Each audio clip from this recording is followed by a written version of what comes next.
Assalamualaikum warahmatullahi wabarakatuh. Selamat pagi anak-anak, sehat semua? Alhamdulillahirrabbilalamin ya kalau sehat semua. Jangan lupa olahraga setiap hari, berjemur setiap hari ya. Tentunya setelah kalian mandi terlebih dahulu.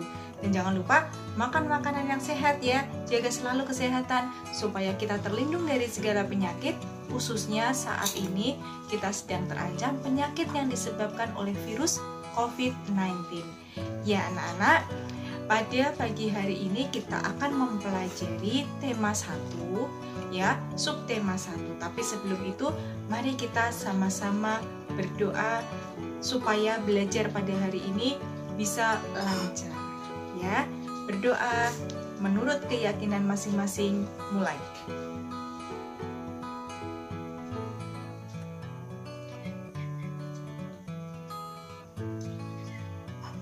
Berdoa selesai. Ya, terima kasih.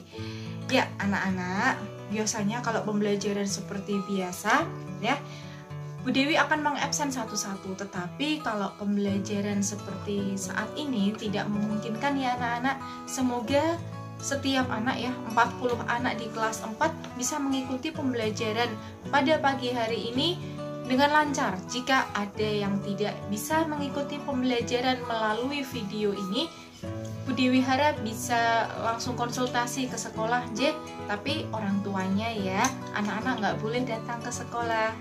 Oke, baiklah, kita akan memulai pembelajaran pada pagi hari ini. Kita akan memasuki tema 1 yang berjudul Indahnya Kebersamaan. Nah, dalam satu tema seperti biasanya terdapat 4 subtema ya anak-anak. Itu kalau kelas 3. Tapi kalau sekarang kelas 4, seperti video yang sudah Bu Dewi jelaskan kemarin ya, jelaskan di video sebelumnya, bahwa di kelas 4 itu terdapat 5 tema. Nah, di tema 1 ada 3 subtema. Jadi tidak sama ya seperti di kelas 3 terdahulu, satu tema ada 4 subtema. Tapi kalau sekarang di kelas 4, satu tema ada 3 subtema. Nah, saat ini kita akan mempelajari subtema 1 yang berjudul Keberagaman Budaya Bangsaku.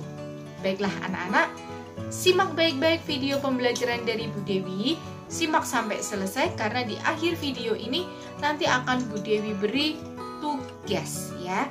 Tugasnya bisa dikumpulkan 1 minggu sekali setiap satu subtema selesai. Paham ya anak-anak? Baik, anak-anak hebat ya. Baiklah, anak-anak siapkan alat tulis dan bukunya.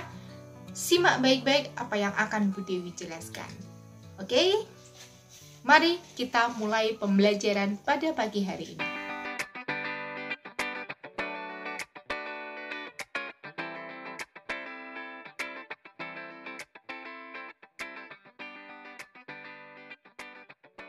Nah, anak-anak bisa membuka buku pada halaman 1. Ada sebuah teks dengan judul Pawai Budaya.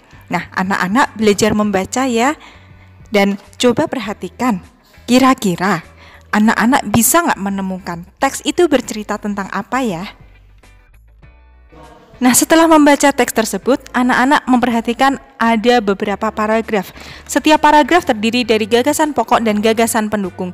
Gagasan pokok itu adalah ide utama yang dibahas dalam teks tersebut, dan gagasan pendukung adalah uraian tambahan untuk gagasan pokok tersebut. Anak-anak masih ingat dengan paragraf? Nah, anak-anak bisa melihat pengertian paragraf pada tes berikut ini. Nah, jika sudah mengerti dan ingat ya tentang pengertian paragraf, mari kita lihat pada teks Pawai Budaya. Yang Bu Dewi beri kotak merah itu adalah contoh-contoh paragraf dan cara-cara penulisannya. Anak-anak bisa memperhatikannya ya. Nah, jika sudah melihat pengertian dan juga contoh dari paragraf, kita baca kembali teks Pawai Budaya. Apa ya yang dibicarakan pada paragraf pertama? Nah, anak-anak, mari kita memperhatikan paragraf pertama pada teks Pawai Budaya. Nah, setelah anak-anak memperhatikan bahwa kalimat yang pertama, kalimat kedua, kalimat ketiga, setelah anak-anak cermati ya, dibaca pelan-pelan, diteliti, ternyata gagasan pokoknya itu terletak di kalimat yang pertama ya. Anak-anak pinter ya, seperti yang Bu Dewi garis bawahi merah ini. Dan kalimat-kalimat berikutnya adalah kalimat yang menjelaskan kalimat utamanya, kalimat yang pertama ya. Gagasan pendukung itu selalu menjelaskan gagasan pokoknya. Jadi intinya gagasan pokok itu diuraikan kembali, diberi informasi tambahan oleh gagasan-gagasan pendukungnya. Nah, setelah paham cara menemukan gagasan pokok, lanjutkan pada paragraf 2, 3, 4, dan 5 ya. Carilah gagasan pokok dan kerjakan di kertas folio.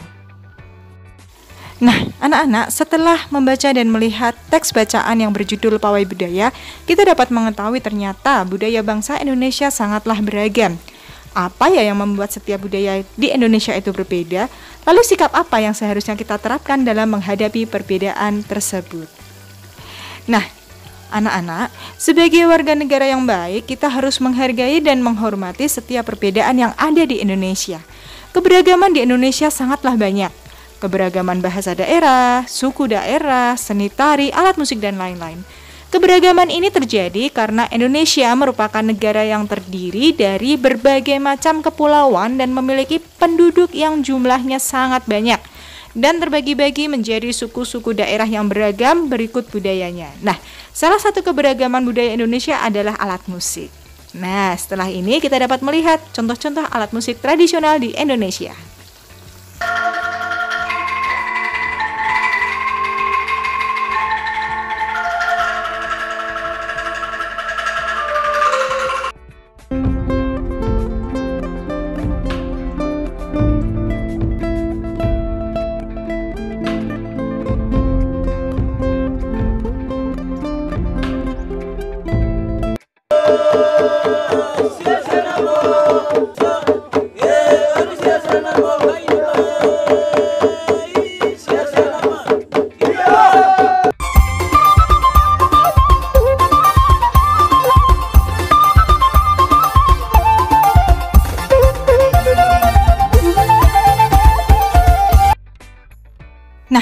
Anak-anak, tadi anak-anak sudah mengetahui dan mendengar beberapa contoh alat musik tradisional yang dimainkan dari berbagai macam suku di Indonesia.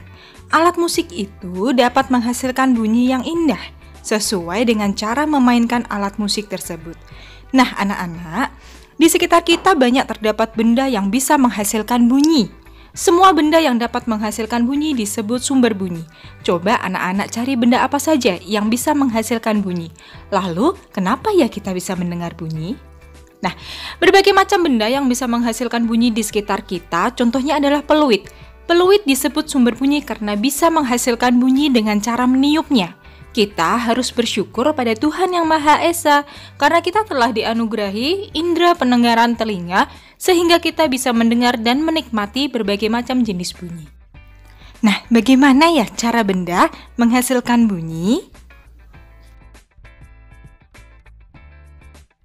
Nah, anak-anak, sekian pembelajaran pada hari ini ya. Berikut ini adalah 5 soal yang anak-anak harus kerjakan di rumah. Jangan lupa kumpulkan pada hari Senin tanggal 27 Juli 2020 di sekolah jam 9 pagi. Kerjakan di kertas folio atau kertas dan kumpulkan jadikan satu map di dalam map yang sudah anak-anak miliki. Selamat belajar di rumah. Jika ada yang kurang jelas, bisa ditanyakan langsung melalui media online yang anak-anak miliki ya. Dan jika tidak memilikinya, minta orang tua kamu untuk konsultasi dengan Bu Dewi. Sampai jumpa, selamat belajar. Jaga kesehatan, pakai masker, selalu cuci tangan pakai sabun, jaga jarak, kalau bisa di rumah saja. Wassalamualaikum warahmatullahi wabarakatuh.